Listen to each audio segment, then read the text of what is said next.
Kapayapaan. Magandang araw po sa inyo lahat mga kapatid sa pananampalataya sa buong Pilipinas at sa buong mundo. Naririto na naman po kami, ang Kingdom of Heaven in the Holy Nations of God, para sa isa na namang pagayag na aming pong pastor, ang tunay na sugo ng Diyos sa ating kapanahunan ngayon na pinagkaloob ng ating Panginoong Diyos na ayon sa kanyang kalooban, nakakandili sa atin ang ating mga kaalaman at unawa tungkol sa mga bagay-bagay at nangyayari sa ating kapanahunan ngayon. Mga hiwaga, talinhaga at misteryo ng ating banal na kasulatan, lahat po yan ay sasaysay ng ating pong pastor. Ang may pakinig ay makinig sa sinasabi ng tunay na sugo ng Diyos sa ating kapanahunan ngayon. Narito po si Pastor Leonides.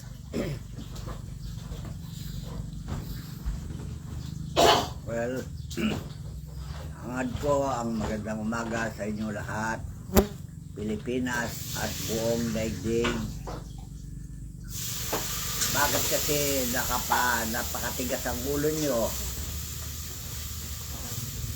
Matagal ko na sinasabi sa inyo na kayo lang ay nilalang ng Diyos, na dapat niyong irespeto yung naglalang sa inyo. Igalang nyo siya dahil siya ang ating Ama. Lahat ng tao sa sanlibutan, ang Diyos ay ating Ama. So, respetuhin niyo siya, igalang niyo siya, dahil yan ang tinuro ni Jesucristo ng panahon niya, na magsisi na kayo at magsisampalataya kayo sa kanyang ebanghelyo. Dahil di kayo sumampalataya at magsisi at sumampalataya sa ebanghelyo ng Diyos mula pa nung panahon ni Moises, mula pa din nalalang ng Diyos ang tao. Kung basahin nyo sa Lumang Tipan, pinagsisihan niya ang paglalang niya sa tao dahil napakatigas ang ulo. Walang respeto sa naglalang, ayon sa kasulatan, walang laman, walang utak, hindi mapintahan ng tao. So, kaya nung Diyos noon, nagsisi sa pagkalalang ng tao. Kaya lang, nalalang na at parami ang tao. Kaya gumawa na naman siya ng paraan para maligtas ang tao. Isinugo niya ang kanyang mga propeta upang bigyan babala ang sanlibutan. Dahil sa katigasan ng ulo ng tao, pinagpapatay nila ang mga propeta. Ano kasi ang tinuturo ng mga propeta? Yung magbalik loob at salitain ang salita ng Diyos, dahil ang tao talaga matigas ang ulo. Ipahayag ang kalooban ng Diyos. Ipahayag sa kanila ang kalooban ng Diyos, pero ang tao matigas ang ulo. Kaya kagaya ng pagkasugo ni Propeta Ezekiel, dahil hinarap niya mga tao matitigas ang ulo, mula pa ng pasimula hanggang ngayon, matitigas pa rin ang ulo. Sige, basahin mo nga. Ezekiel Kapitulo 2. Pamagat lang, alam na ninyo kung bakit isinugo mga propeta. Ang tawag sa propeta. Alright. Tinawagan ng Diyos sa mga propeta para ihayag nila ang salita ng Diyos. Sa didinggin ng tao, hindi. Dahil sa katigasan ng mga namumuno. Katigasan ng ulo, mga namumuno sa bansa. Yan ang problema ng Diyos. Noong panahon ni Moises, dahil ang mga tagapagpaatag, pinasabi ng Diyos ay salungat sa kalooban ng Amang nasa langit. Basahin. At sinabi niya sa akin, anak ng tao, tumayo ka ng iyong mga paa at ako'y makipagsalitaan sa iyo. At ang Espiritu ay sumakin nang siya magsalita sa akin, at itinayo ako sa aking mga paa, at aking narinig siya na nagsasalita sa akin. At kanyang sinabi sa akin, anak ng tao, sinusugo kita sa mga anak ni Israel sa mga bansa na mapanghimagsik, na nanghihimagsik laban sa akin, at ang kanilang mga magulang ay nagsisisalangsang laban sa akin hanggang sa kaarawan ngang ito. O mula nung panahon na yon, ni Moises, hanggang kay Ezekiel, hanggang kay Kristo, yan ang salangsangirong mga tao, kaharap nila lahat, at hindi napagunawa, at hindi pinapansin ang mga salita ng mga propeta na magbibigay babala sa kanila dahil galit ang Diyos. Kagaya ng una, nung ilunod ng Diyos ang daigdig sa panahon ni Noe. Galit ng Diyos na yon. Dahil ang mga magulang o namumuno sa mga bansa, maging namumuno sa mga relihiyon, ay salungat sa kalooban ng Diyos at hindi maayos ang kanilang sarili. Ito po sa 4. At ang mga anak ay walang galang at mapagmatigas ng loob. Sinusugo kita sa kanila at yung sasabihin sa kanila, ganito ang sabi ng Panginoong Diyos. At sila sa dinggin man nila o sa itakwil man nila, sapagkat sila'y mapanghimagsik na sangbahayan. Gayon man ay matatalastas nila na nagkaroon ng propeta sa gitna nila. Kaya ang mga propeta ay mahalaga sa Diyos para ihayag ang mga panahong darating at sila maghayag ng mga saloobin ng Diyos. Pero hindi nila pinakukundanganan ng mga propeta mula noon hanggang ngayon. Kahit na nung panahon ni Moises, hindi nila pinaniwalaan si Moises. Kaya nga yung kanila pakinggan eh. Hanggang ngayon, hindi pa rin niyo ako pakinggan. So, talamak kayo na matigas na ulo mula pa nung pasimula. Pero tama po yung sinabi niya. At sila sa ayaw man nila dinggin o sa dinggin man nila o hindi, sabihin lang natin kalooban ng Ama. Talaga, para wala tayong kasalanan. Dahil yan ang sabi ng Biblia. Pag hindi natin sabihin sa kanila ang saloobin ng Diyos, tayo managot sa kanilang mga dugo. So, para wala tayong pananagutan, sabihin natin ang kalooban ng Diyos. Dahil ang kalooban ng Diyos, gusto niya lahat ng tao ay maligtas. Yun din po sinabi ng Apostol San Pablo na hindi ko'y kinait ang isaysay sa inyo ang hiwaga ng Ebanghelyo. Kaya wala na akong sala sa inyong mga dugo kung kayo pagpapatayin. Parang ganun. Gusto ng Diyos na lahat ng tao ay maligtas. Kaya sinugo niya ang kanyang mga propeta para ang tao ay maligtas. Pero walang maniwala. Kagaya ng panahon ni Jesus. 3:16, ulit-ulit lang ito ha. Durog na yan, 3:16 na yan. Pero hindi nyo pinakukundanganan. Bakit ngayon kayo ay napapahamak na? Nababalisa na kami. Dahil ang kamatayan ng marami na pinapanood namin sa Facebook ninyo, cellphone ninyo, ito ba ay totoo? O baka movie lang yan? Alright. Kung sa bagay, nababalitan namin, nalaganas na ang parusa sa tao eh. Pero ang tao ay hindi natitinag at hindi nagbabalik loob sa Diyos. Basahin mo nga. Juan Kapitulo 3, talatang 16. Sapagkat gayon na lamang ang pagsinta ng Diyos sa sanglibutan, na ibinigay niya ang kanyang bugtong na anak upang ang sinumang sa kanya sumampalataya ay huwag mapahamak, kundi magkaroon ng buhay na walang hanggan. Sapagkat hindi sinugo ng Diyos ang anak sa sanlibutan upang hatulan ang sanlibutan, kundi upang ang sanlibutan ay maligtas sa pamamagitan niya. Bugtong na anak na yan. Maliban sa mga propeta, bugtong na anak na ang binigay para lahat ng tao sana'y sumampalataya ay hindi na mapapahamak. O bakit ngayon ang kapahamakan ipinakikita pa ninyo sa Facebook, cellphone, para panuorin ninyo ang kamatayan ng tao? Masaya kayo, wala kayong hawag, wala kayong awa. So, hindi ba tinuro ni Kristo yan? Kaibigin nyo ang inyong kapwa gaya ng inyong sarili. So, kung talagang inibig natin ang ating kapwa,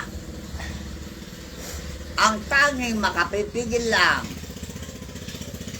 sa parusa ng Diyos na ginagawa sa sanlibutan ay yung batas ng Diyos na tayo magmahalan na, mag-ibigan na sa isa't isa, kahit na anong lagway nyo, kahit na kayo negro, kahit na kayo baluga, kahit na kayo Muslim, o Japanese, o Korean, ano man ang lagway niyo, ay nilalang kayo ng Diyos at dapat lang tayo magmahalan.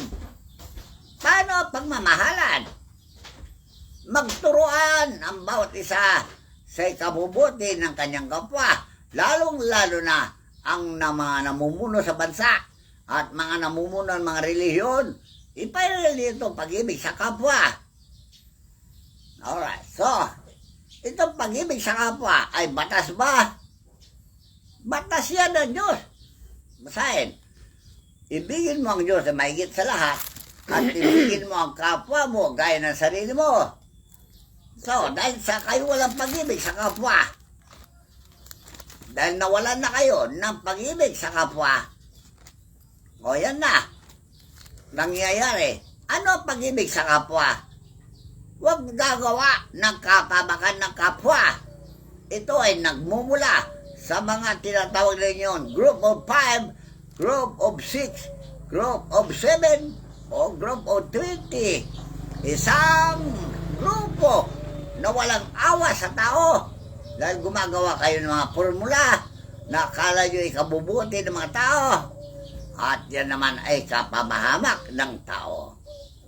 Tandaan nyo so tayo rin ang gumagawa ng ikapapahamak ng kapwa ninyo dahil nagmamaruno kayo, nagmamataas kayo, nagmamapuri kayo, mayayabang kayo. Sabi ni San Pablo, yan ang kaugalingan ninyo. So, alisin na nyo ugali na yan. Magbago na kayo. Sabi ng Diyos. Dahil kung di kayo magbago, parurusan tayo na makapito pa. Dahil sa inyong mga kasalanan, nadadamay tuloy ang mga taong walang kasalanan. Dahil sa kagawa ninyo, kaya panahon na ng pagbabago. Yan ang sabi ng Diyos. Doon sa Levitico 26:14. Yung pamagat, basahin mo. Pagpapala sa pagsunod ay pinangako. Iyong parusa. Kaparusa. Ang parusa sa pagsuway ay ibinabala. So, hindi kayo maniwala dyan sa zona na yan na ginawa ng Diyos doon sa bundok ng Sinai. Ayan, sa bundok ng Sinai. Iyon ang kanyang kaharian noong panahon ni Moises. At diyang talatang yan ay nasulat doon at naanunsyo sa buong daigdig dahil nandyan niya ang Biblia. Pero hindi nyo pinaniwala ng Biblia. Ang Biblia, sabi ko sa inyo, yan ang balita para sa lahat ng mga tao. Biblia. Para ang tao ay matutong sumunod sa kalooban ng Diyos. Pero binabaliwala nyo ang Biblia. Dahil sabi nyo, gawa lang ng tao. Gawa nga ng tao ang Biblia. Pero ang salita ng Biblia ay salita ng Diyos. Na yan ay sinulat ng kanyang mga anak na tapat. Kagaya ni Moises. Ngayon, dahil nasulat na yan, na sinulat ng Diyos, pinasulat ng Diyos sa mga propeta, mga alagad na mga propeta para mapatunayan na may Diyos. Dahil noong panahon ni Moises, hindi sila maniwala na may Diyos. Panahon pa ni Moises yun Kaya sinabi ko sa inyo, 10 parusa ang ginawa niya doon sa Ehipto para makilala lang ang tao na may Diyos talaga na namamarusa at namamatawad. Ngayon, sa panahon natin, o yan na, nagaganap na ang parusa. Yung kagaya ng Ehipto, yung bansang China. O lahat ng bansa, wala dinala kayo. doon sa China. O, inuna niya, China nga O, itong nasa Facebook ngayon, sa lugar ito. Iba't ibang bansa na po, lahat halos ng bansa ngayon na hindi naniniwala sa Panginoong Jesucristo, talagang dinidilubyo na. So, kagaya na sinabi ni Pedro, na kung paano ang Diyos ay nagalit noong panahon ni Noe. Ganyan ang galit ng Diyos ay hindi nagwawakas hanggang sa panahon natin. So, nakikita nyo, yung mga dilubyo na yan, kamatay na maraming tao, kasiraan ng maraming ari-arian, dahil yan ang panata ng Diyos na kung ang tao ay hindi magbago, parusa ang kanyang igagawan. Anong uri na parusa? Ayan na. Ito po, sabi po rito sa Levitico Kapitulo 26, talatang 23. Yan po ba? Ituloy mo, hanggang sa 23. Ang parusa sa pagsuway ay binabala. Ngunit kung hindi nyo pakikinggan at ako at hindi nyo tutuparin ang lahat ng mga utos na ito, at kung inyong tatanggihan ang aking mga palatuntunan, at kasusuklaman nga ninyo ang aking mga hatol. O ano yung hatol? Yung judgment na ginagawa niya, kinasusuklaman nyo, dahil ayaw nyo ang matulan, kayo ang humahatol. So, baliktad. Kung sino ang Diyos na naglagay ng katulan sa mga makasalanan, kayo naman ay hahatol na rin sa makasalanan, gawa kayo ng paraan para makapatay kayo ng tao. O yan o, papatay na niya lahat ng tao. Paano ngayon? Ang gagawin nyo? Iligtas nyo ang tao? Makaligtas ba yung pera nyo ngayon sa mga bagay na yan?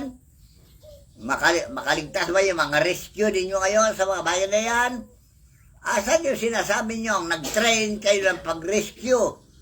O asan? Pinag-aksayan nila ang panahon yan? Mga rescue, bombero, lahat ng kapulisan ay rescue. May nagawa ba ngayon lahat yan? Pag galit ang Diyos, wala magagawa. Kundi, ang kailangan lang ninyo, magbalik loob sa Diyos. Dahil yun ang sabi niya, huwag kayo lang susuway sa utos ng Diyos, yung 10 utos. Sinusuway nyo kasi, original yun na word order. Pagkatapos gagawa naman kayo ng new word order, kaya yung mga plano na yan, kaya inunahan na kayo ng Diyos. Ano ang plano nyo kasi? Napakarami. Yung mga tower nyo na yan, na may sikreto, pati cellphone, pati Facebook, pinakikalaman ninyo. Ito pong tower sa ano, yung 5G tower. Alright, Five- yung 5G tower na yan, may sikreto yan na pagpatay. Kaya nga raw po nakatago sa Camp Crame. Bakit nandun sa Camp Crame nakatago? O ngayon, yung plano yung pagpatay ng tao. Ayan, inunahan na kayo ng Diyos. Pagpatay. October 4 daw po yung pag talagang puli na pa-ooperate na siya. O so, Baka maraming magkakamatay. kawawa naman yung mga tao. Kayo ba kaya niyong lumikha ng tao? Bakit yung nilikha ng Diyos ng tao? Hindi niyo mahalin? Kayo ba hindi nilikha ng Diyos na dapat magmahal sa kapwa ninyo? Dahil yan ang utos ng Diyos na mahalin mo kapwa mo gaya ng sarili mo. Pero kayo, anong ginagawa nyo? So, kung di pa kayo magbago, naganap na yung mga nakasulat sa Biblia. O, magaganap na ulit. O, tuloy mo yun, Levitico. At kasusuklaman niya ninyo ang aking mga hatol na nupat hindi nyo tutuparin ang lahat ng aking mga utos, kundi nyo sisirain ang aking tipan sa inyo. Ay gagawin ko naman ito sa inyo. Ilalagay ko sa gitna ninyo ang sindak at pagkatuyo at ang lagnat na uubos sa mga mata at magpapalupaypay sa kaluluwa. O, di ba nagaganap ngayon yan? Sindak? Anong klaseng sindak yan? O, Mga dilubyo eh. Grabe, hindi pa kayo na sindak. Hindi daw eh. Makapal ang mukha nyo talaga. Hindi na natakot. Wala kayong awa sa kapwa nyo. Ay, tingnan nyo po sa bansang China, pang ilang dilubyo na ba'y pinadala ng Diyos doon? Natakot ba sila? Hindi. Wala pa sila pakialam sa China. Dahil hindi nila kauri ang mga China kasi. Ito mga Chino kasi na ito naman hindi Yung gumagawa po ng mga mabuti. taong nandun, yung mga taong nandun, na dapat sana kung hindi talaga sila tulungan ni Buddha, eh yung Panginoon Jesucristo ang tawagin na nila. Kaya kayo, hindi ba maliwanag na sinabi ni Kristo na sino man? Dahil si Kristo nakatalagang hari na mahari eh. Panginoon ng lahat na Panginoon. Bakit niyo kinukontra kasi? Ba't niyo sila salungat? Yung pasya ng Diyos. Pasya ng Diyos yan eh. Ano gusto niyo? Kayo magpasya. Tingnan niyo, nangyari. Yan po kasi mga may kasalanan yan, yung mga mangangarilila na pinagbubula lang sila. Kaya nga. Mga nagturo ng mali sa kanila. Kaya tigil din ninyo yan. Pambubula ha. Na sinabi ni Pablo. Pagmamapuri. Pagmamataas. Pagmamayabang. Akala nyo magagaling na kayo. Asan ang galing nyo ngayon? Iba rin po kasi tinuturo nila tungkol sa Panginoong Jesucristo. Ng Panginoong Jesucristo raw ay hindi tunay na propeta, kasi bulaan daw na propeta, ganun ganyan. Sa halip na Alalahan ninyo na si Jesucristo ay Espiritu na.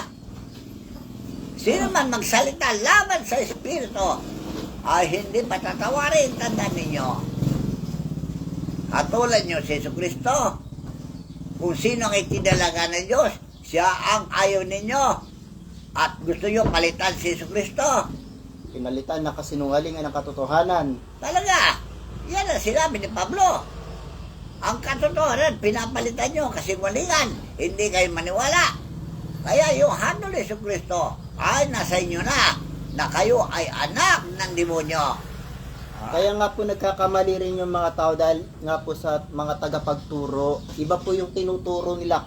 Salit na katotohanan yung ituro nila, puro kasinungalingan tungkol sa Panginoon ang tinuturo nila. Sinabi ko na, yung founder ng mga relihiyon ang may kagagawan.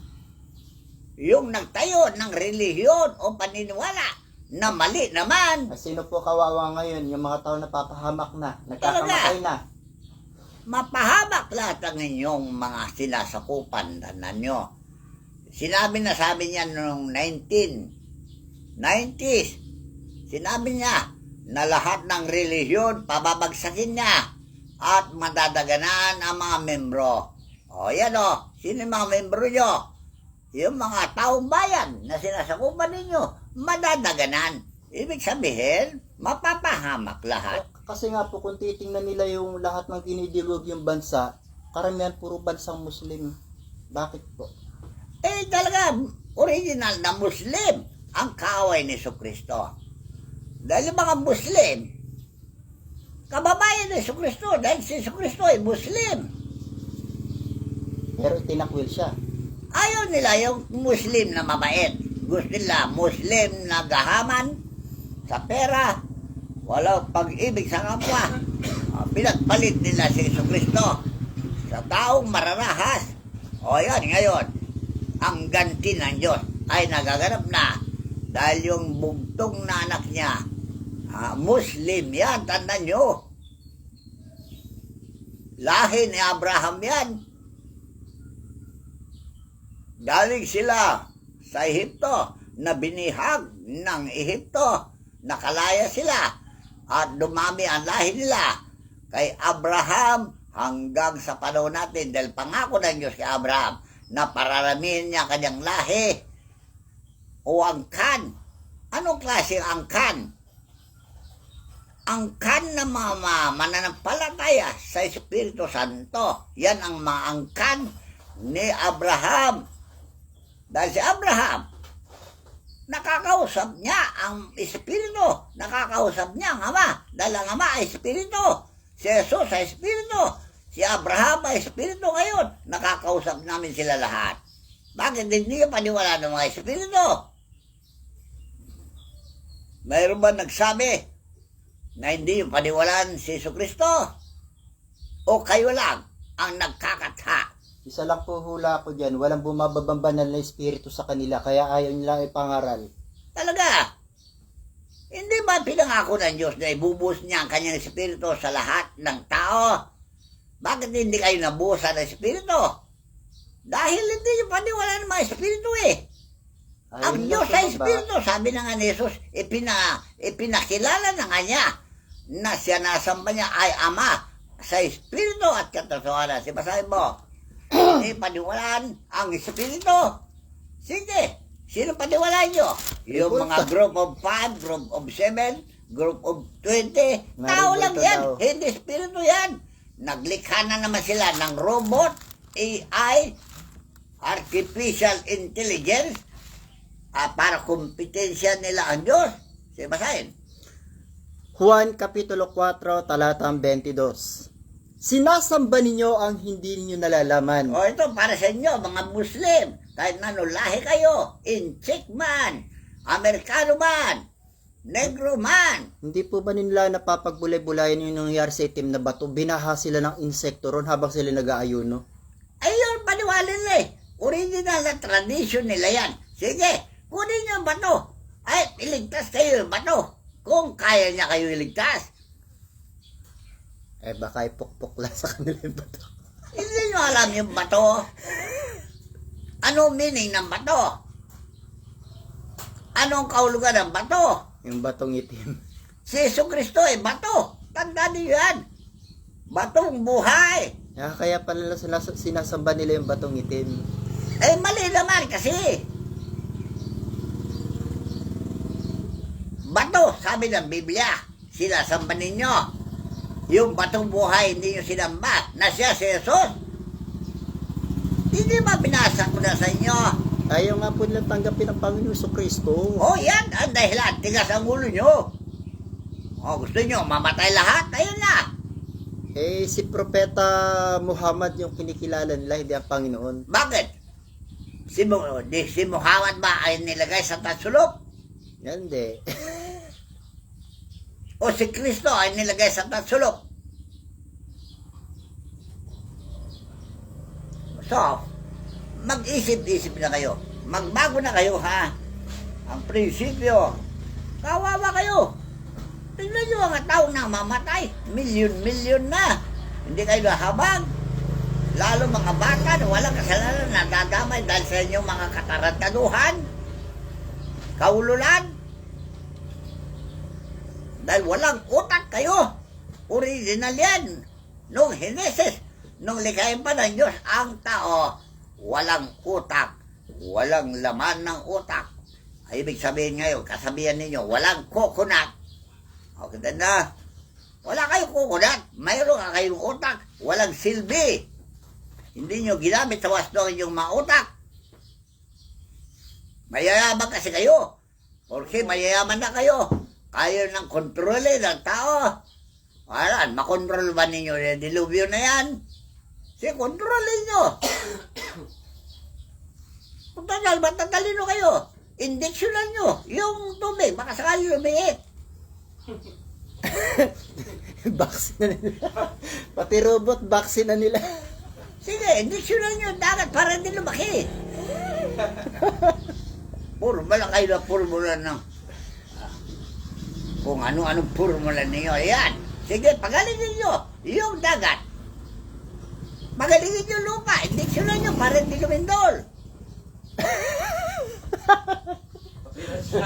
Mayayaman kasi kayo.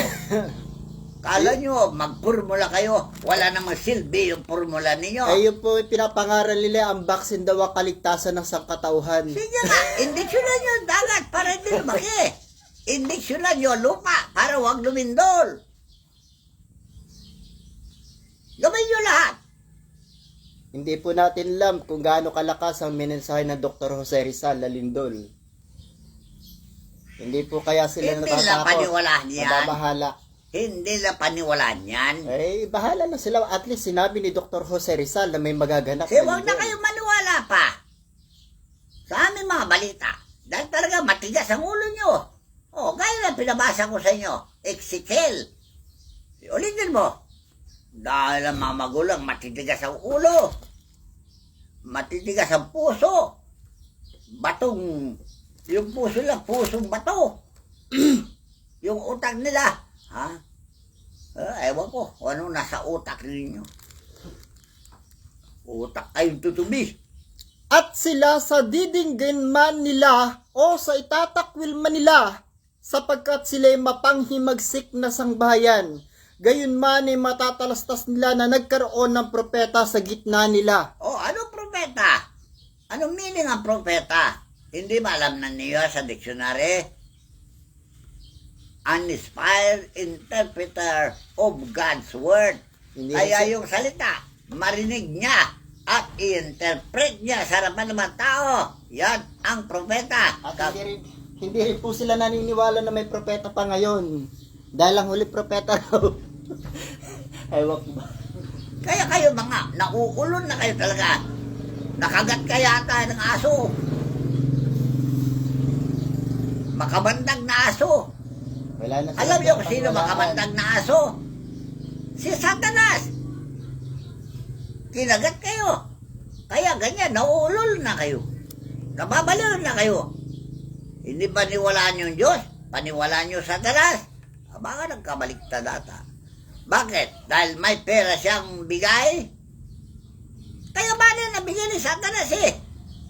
Material na kayamanan, samantalang yung kayamanan na yan ay nilikha rin ng Diyos yan. Yan po yung ebanghelyo ni Satanas eh.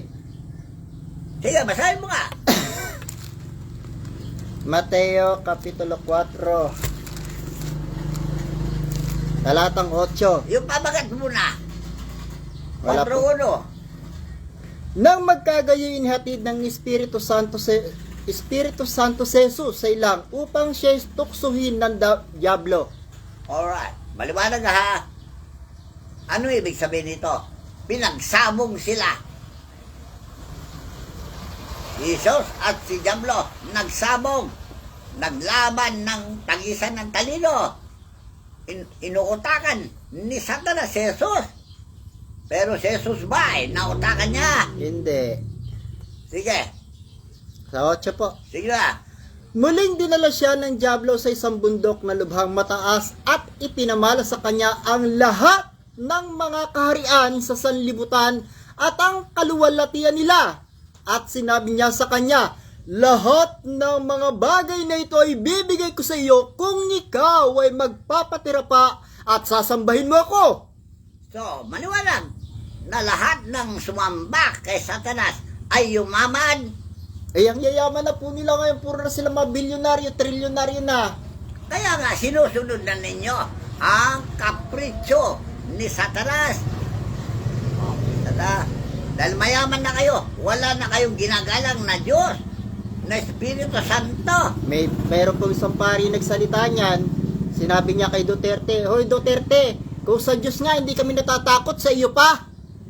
Alright. Nasa ano po yan, nasa dyaryo, nabasa ko kung sino pari yung nagsalita nun. Alright. Talaga maliwanag na wala kayong takot sa Diyos. O sige, labanan niyo na. Total, nandiyan na yung Diyos ng lumalaban sa inyo. Talunin niyo sana siya. Tingnan ko kung sino manalo. Kaya kung gusto niyo pang mabuhay, sinasabi ko sa inyo, magbalik loob na kayo sa Diyos habang maaga pa. Magsisi na kayo. Ha? Alisin na yung mga prinsipyo, yung baliktad. Ang Diyos ba'y ginto, pilak, o Diyos-Diyosan lang yan na inupan ni Satanas para sambay nyo siya. So, kaya nga sinabi ko sa inyo, dalawa ang Diyos. Diyos ng dilim at Diyos ng liwanag. Kaya ang Diyos ng liwanag, ayaw ninyo. Gusto nyo Diyos ng dilim na nag-uupar sa inyo ng kayamanan. Ngayon, mayaman na kayo. Kaya nagmamalaki na kayo sa Diyos. Pinagmamatasan na ninyo Diyos. Sige, kaya nyo pigilin. Sinabi ko na sa inyo, indiksyonan nyo yung dagat para hindi. Ang pakiramdam ko po kasi nila, sila na yung Diyos dito sa lupa. Talaga. Sige, labanan nyo ang Diyos.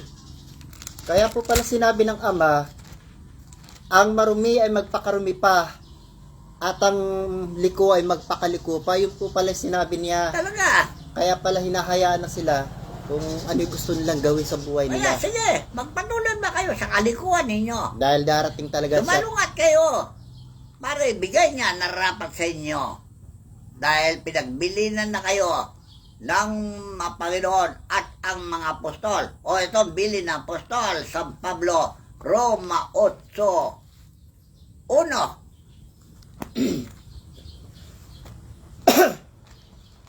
Roma Kapitulo 8, talatang 1.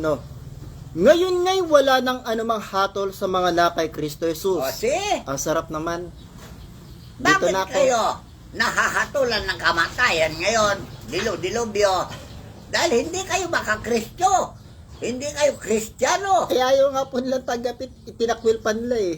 Hindi ba maliwanag na sinugo niya si Kristo upang sino man sumampalataya ay huwag hindi- mapahamak? Hindi mapahamak. Ngayon, bakit kayo napapahamak? Ayaw lang tanggapin. Ayaw niyong tanggapin yung sugo ng Diyos. Regalo ng Diyos yan eh. Ano, kayo ba ang regalo ng Diyos? Ha? Kayo ba ang regalo ng Diyos? O si Kristo? Ngayon, wala na si Kristo sa laban. Nasa panig na ng mga banal na espiritu. Kaya wag na ninyong sasalungatin. Dahil bawal yan. Ang magsalita laban sa espiritu ay hindi patatawarin. Tandaan nyo. Magsalita kayo laban sa tao. Pero wag kayong magsalita laban sa mga banal na espiritu. Walang kapatawaran yan. Kaya tigil-tigil na ninyo hatol na hatol kay Kristo. Dahil si Kristo, itinalaga ng Diyos na mamahala sa lahat ng tao. Dahil ang taglay niyang kapangyarihan ay hari ng mga hari. Napakaliwanag po sa dos dito sinabi. Sige, Sapagkat ang kautusan ng Espiritu ng buhay na kay Kristo Jesus ay pinalaya ako sa kautusan ng kasalanan at ng kamatayan. o yan si Pablo. Mamamatay na yun eh. Pero pinalaya siya. Dahil Dahil sumuko siya kay Kristo. Sumampalataya siya. Sumampalataya siya kay Kristo. Sampol. Ayun o. Doon sa Gawa Kapitulo 9 na si Kristo ay Espiritu na. Pero pinapatay niya yung mga alagad ni Kristo. Mananamba kay Kristo. Ito naman pong iglesia ni Kristo, magpasangga ngayon ang pinapangaral sa Panginoon Kristo, tao pa rin. Ay, Diyos ko po. Inutil nga yung mga yan eh. Wala laban ng utak. Ang tagal ng patay si Kristo, tao pa rin.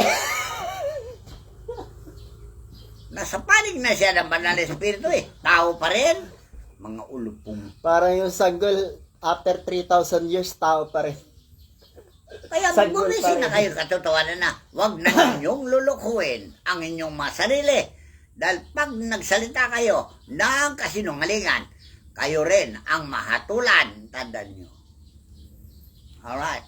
Si Kristo, nasa langit na. Sinabi ni Pablo. Kaya dito sa banal ko salatan, magpatotoo. Ang pagbabalik ni Kristo ay ito, nasa Gawa. Kapitulo 1, 11 o 10. Kung paano si Kristo umakyat sa langit at nakita ng maraming tao. Ganon din ang pagbabalik niya dito sa lupa mula sa langit. Makikita rin ng mata ng tao. Sige ba sa'yo? Dito po sa Gawa, Kapitulo 1, talatang 9 hanggang 11. At pagkasabi niya ng mga bagay na ito nang tinitingnan nila, ay dinala siya sa itaas at siya tinanggap ng isang alapaap at ikinubli sa kanilang mga paningin. At samantalang tinititigan nila ang langit, habang siya'y lumalayo, narito may dalawang lalaking nakatayo sa tabi nila na may puting damit, na nagsabi naman, kayo mga lalaking taga Galilea, bakit kayo'y nakakatayong tumitingin sa langit? Itong si Jesus na tinanggap sa langit mula sa inyo ay paparitong gaya rin ng inyong nakitang pagparoon niya sa langit.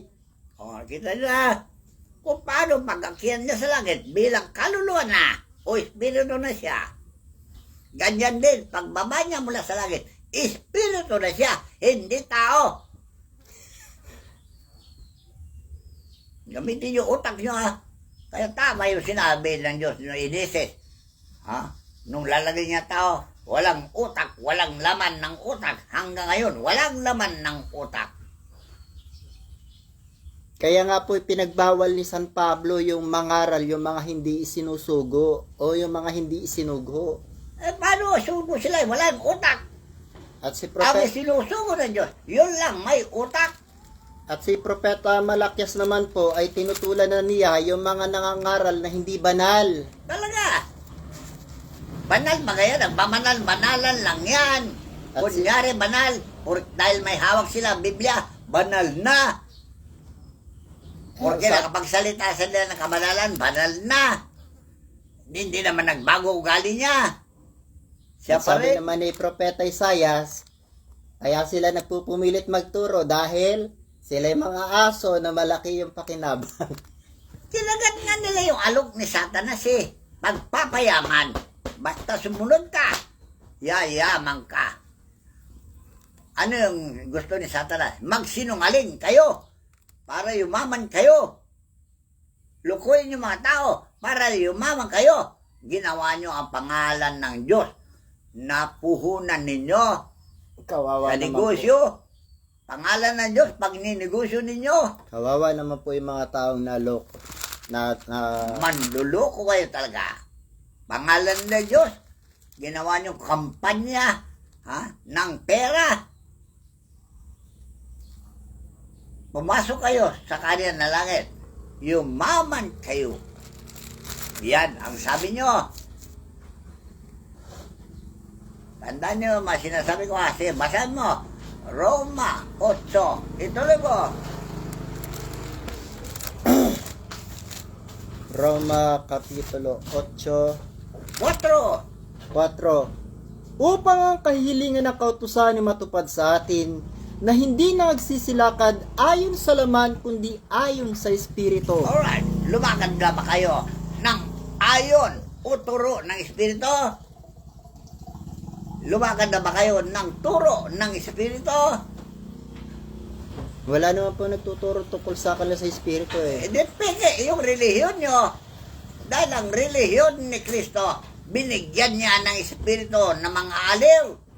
At tayo naman po na nagtuturo ng tungkol sa mga Espiritu, ayaw naman lang tayo pakinggan. Ano? Hindi nga sila nagbago eh. Dahil kung di kayo magbago, ayan na, dilubyo. Sunod-sunod yan. Hindi ba kayo nawa sa sarili nyo? Ilang taon na po kami naghahayag tungkol sa mga banal na Espiritu, ayaw nyo pong pakinggan. Talaga wala silang paniwala, original. Mas paniwala sila sa robot. Ayan, kumasaan naman ng robot. Mas paniwala kayo sa vaccine. Sige, vaksinan niyo yung lupa para wag lumindol. Baksinan nyo yung dagat para wag magkaroon ng tsunami. Sige, vaksinan niyo. Yung mga bundok para hindi magkaroon ng landslide. Sige, vaksinan niyo yung lupa. Ewan ko ba? Mga ulul. Formula, kaligtasan, vaccine, kaligtasan. Sige, yung mga nag-iba na bagay, vaksinan ninyo. Baka matayo ulit. Baka magbalik ulit. Masyado kasi kayo mayayabang eh. Sabi ni Pablo, mapagmatas kayo. Akala nyo talaga Diyos na kayo. Hindi nyo alam na kayo ay alagad ni Satanas. Kilala ninyo sarili nyo kung kayo alagad ng Diyos o alagad ni Satanas. Alright. So, ito ang nagaganap sa ating kapanahunan.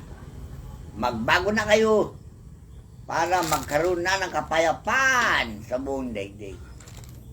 Para ang Diyos pasaganahin niya ating buhay at hindi ganyan. Dahil yan, mga dilubyo na yan, gantiyan sa inyong mga taong makasalanan. Dahil yun na sinabi niya, pabayaan niyo sila, magpakaliko pa, at ako'y darating, at paliliguan ko sila ng disaster, dilubyo. Paliliguan ko sila ng maraming taol. Alright, marami ako sasabihin sa inyo. Pero babalikan ko pa rin kayo hindi pa tayo tapos. Talaga bugbugin ko kayo ng kasasalita para magising kayo. Dahil kayo ay mga bobo talaga. Dahil yan ang sinabi ni Solomon. Hanggang kailan kayo mga bobo, magsisibig sa inyong kabubuhan. magsibalik kayo sa sawain ng Diyos. Ano yung sawain ng Diyos? 10 utos na huwag kang magsasaksi ng di katotohanan. Huwag kang magkakatha ng kasinungalingan.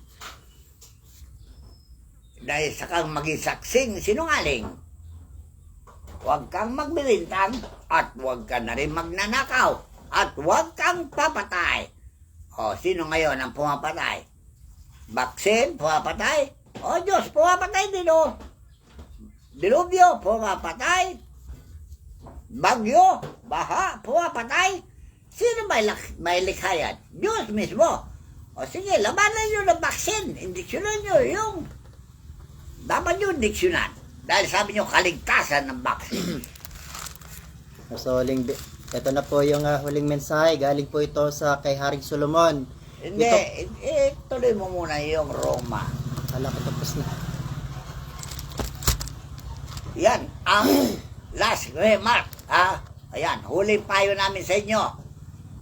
Kay Pablo, Roma 8. 5 na po. Sapagkat ang mga ayon sa laman na nagsisitalima sa mga bagay ng laman, datapwat ang mga ayon sa Espiritu ay sa mga bagay ng Espiritu. Sapagkat ang kaisipan ng laman ay kamatayan, datapwat ang kaisipan ng Espiritu ay buhay at kapayapaan. O sige, yung baksin, kaisipan ng laman yan.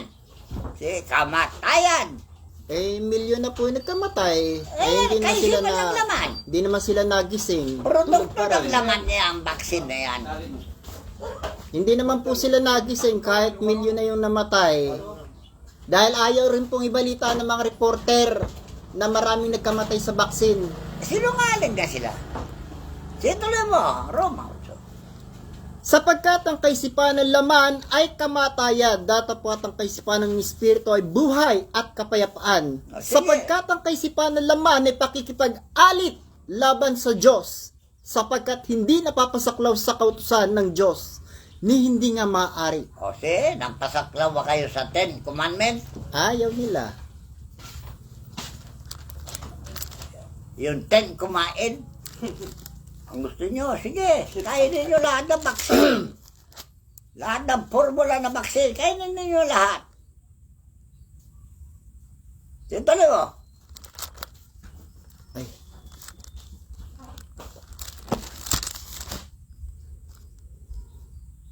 At ang nangasalaman ay hindi makalulugod sa Diyos. Datapwat kayo'y wala sa laman, kundi nasa Espiritu. Kung gayo'y tumitira sa inyo ang Espiritu ng Diyos, Tumitira ba sa inyo ang Espiritu ni Kristo? Salita ni Kristo, Espiritu, tandaan nyo at pawang buhay. Na tumira ba sa inyo yung salita ni Kristo? O salita ng demonyo? eto po sabi niya, datapwat kung ang sino may walang Espiritu ni Kristo, siya'y hindi sa Kanya. So, kaya hindi kayo Kristiyano. Dahil walang prinsipyo ni Kristo sa inyo. Prinsipyo ni Satanas ang nasa inyo. Maliwanag yan, ha? Sige, tuloy mo. At kung si Kristo ay nasa inyo, ang katawan ay patay dahil sa kasalanan. Sige, wala kayong kasalanan kung tanggapin nyo si Kristo. Dahil patatawarin niya kayo. Dahil si Kristo nagbibigay ng kapatawaran sa lahat ng tao. Ay ayaw nga po nilang tanggapin. Ayaw niyo si Kristo. Sige, bahala kayo. Kaya sinabi ko na sa inyo, indiksyonan ninyo ang lupa para wag mayanig. Pati hangin, indiksyonan ninyo para hindi makamatay. Baka po kasi hinihintay nila yung pang 10 dilubyo, yung salot na ipapadala ng Diyos bago sila maniwala. Hindi. Mayroon silang paniwala sa vaccine. Sige, gawin niyo yung vaccine ninyo. Pairalin niyo ang vaccine ninyo. Para sa ganun, mabuhay kayo. Wala kayong paniwala sa mga dilubyo na yan na dala-dala ng 4 na prinsipe. Alright. Gawin na po nilang alak yung vaccine, inumin nila ng inumin. Huwag ng injection. Baligo kayo na vaccine. Gawin yung pulutan. Yung booster po pulutan nila eh. Talaga. Para mas madaling mamatay. Nakakasigip lang kayo sa lupa. Tandaan nyo. pampagulo kayo sa daigdig.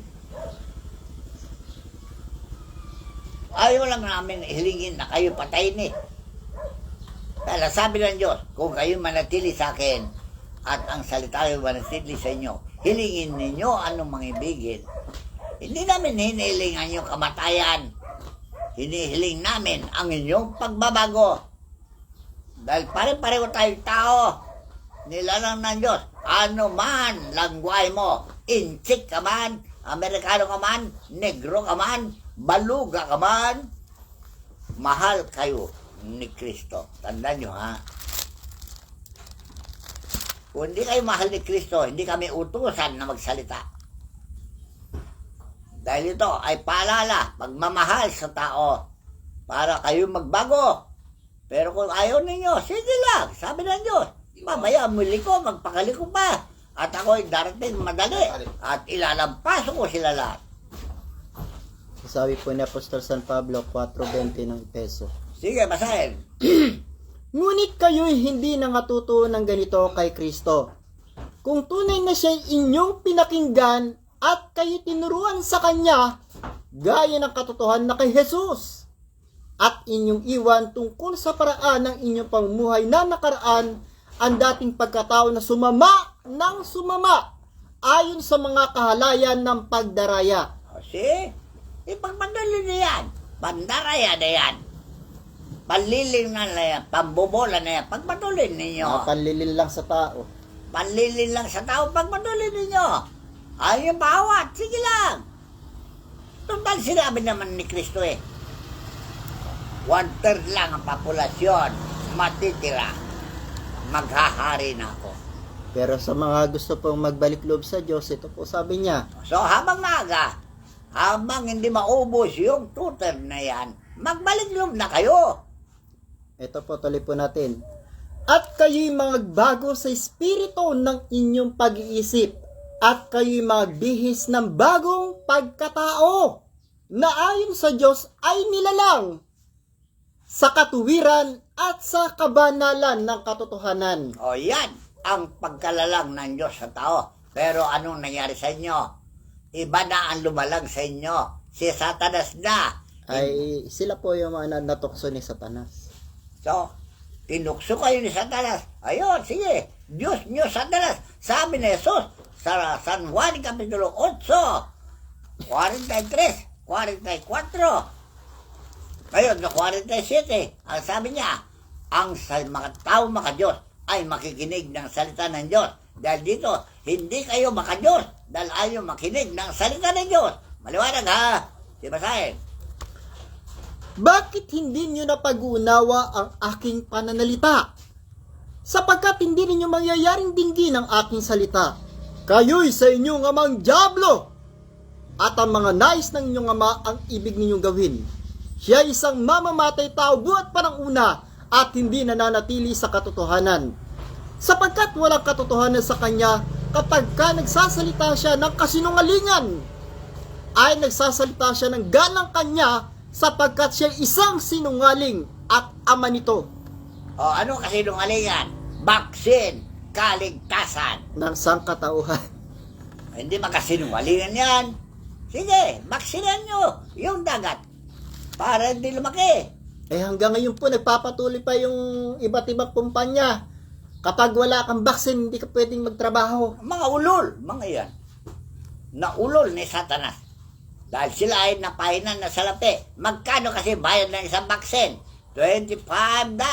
Kaya halos lahat po ng tao rito sa Pilipinas O, yata sa nabaksina na. baksin, ilang bilyon na dollar. Kawawa na may mga tao. Kaya kayo, ha? Nasilaw kayo sa kislap ng salapi. Satanismo talaga kayo.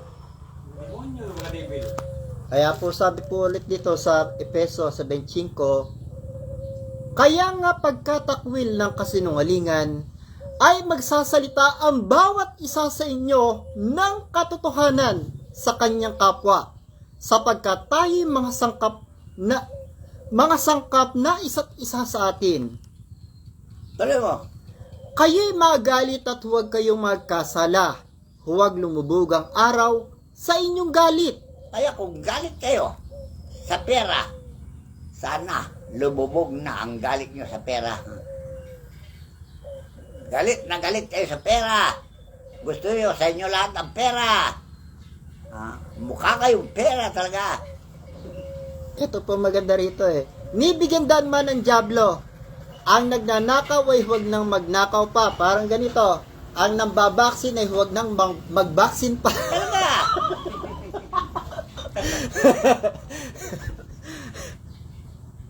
Magbago na kayo ha. Bago tapusin ng Diyos. Hindi Kayo rin sila na. kikita. Mabuti pang wala kayong pera, sabi ni Jesus. Makarating kayo sa langit. Kaysa yung punong-puno kayo ng pera, hindi kayo makapasok sa langit. Yung kamay lang ano sabi niya, putulin mo kung nagkasala. Mas mabuti pang wala kang kamay na isa, kaysa kumpleto ka ng kamay at mapupunta ka sa impyerno. Okay na. Wala kayong paniwala sa turo ni Kristo. Sige. Pairal nyo yung katarantaduhan ninyo.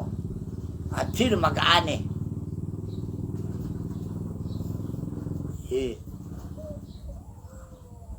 Okay? Ano, magtigil na ba kayo sa baksin na yan?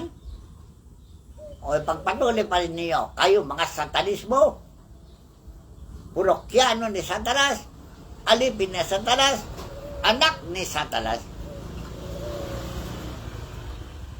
Napakaganda po na pinayo po ni Apostol San Pablo sa 5. Sige, Kayo ngayong magsitulad sa Diyos na gaya ng mga anak na minamahal at magsilakad kayo sa pag-ibig. yung ang Diyos ay may pag-ibig yan. Ngayon, ano ang natutuwa nyo? Pag-ibig sa salapi. Yun lang. Yan ang Diyos nyo, salapi. Sige, pagpatuloy nyo. Sige lang. Lahat ng gawin nyo masama, gawin ninyo, ngayon na. Huwag na kayo magpatumpik-tumpik pa para mas madali kayo maubos. Ayaw ninyo ang magbago? Sige, magpatuloy kayo. Malaya kayo. Ayaw yung bawawal, hirit.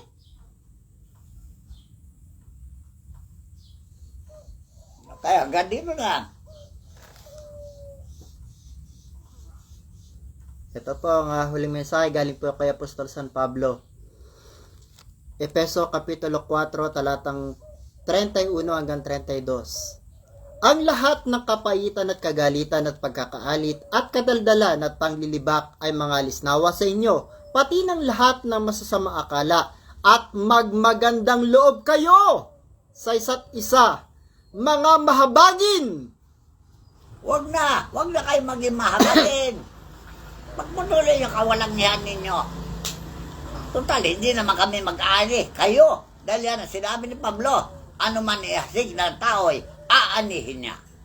Okay niya? Kaya nga po wala rin silang habas pumatay ng kanilang kapwa, wala silang habag sa kanilang kapwa. Aanihin nyo yan. Impyerno na kumukulong dagat. Pero hindi po nila nalalaman ang sabi ng Panginoon sa Kristo, anuman ang ginawa mo dyan sa kaliit-litan na yan na sumasampalataya sa akin, hindi mo yan sa kanya ginawa kundi sa akin. Kaya po siya gumaganti na ngayon Talaga. sa mga taong gumagawa ng masama sa kanyang kapwa. Ayan na, inasignan ninyo. Aanihin na ninyo. So dapat po ay pagbulay-bulayan po natin at pag-isipan po natin ang mga bagay-bagay na mga kasamang ginagawa po natin sa ating pong kapwa. Dahil lahat po ng inihasik natin, aanihin po natin yan. Kung nagasik tayo ng masama, mag-aani po tayo ng masama. Kung nagasik po tayo ng mabuti sa ating kapwa, siyempre po kabutihan din ang ating pong aanihin. Dahil ang ating pong Panginoon ay nakatingin po sa atin sa lahat ng ating mga ginagawa. Ang kanya pong mga mata ay nakasubaybay sa atin, sa lahat ng ating mga sasabihin at sa lahat ng ating mga gagawin. So hanggang dito na lamang po at magandang araw po sa inyo lahat. Ang lahat po ng kapurihan, kapangyarihan at karangalan ay ating itinataas sa ating dakilang Ama at sa ating Panginoong Jesucristo at sa lahat ng mga banal doon sa kalangitan, sa lahat ng mga arkangheles ng kalangitan, sa lahat ng mga doktor ng kalangitan, at sa lahat ng mga banal na espiritu. Purihin nawa kayo sa inyong mga makapangyarihang pangalan, mga kagalang-galang. Ang lahat ng kapurihan, kapangyarihan at karangalan ay aking itinataas sa inyong mga banal at makapangyarihang pangalan. Siya nawa. Maraming salamat po sa inyo lahat.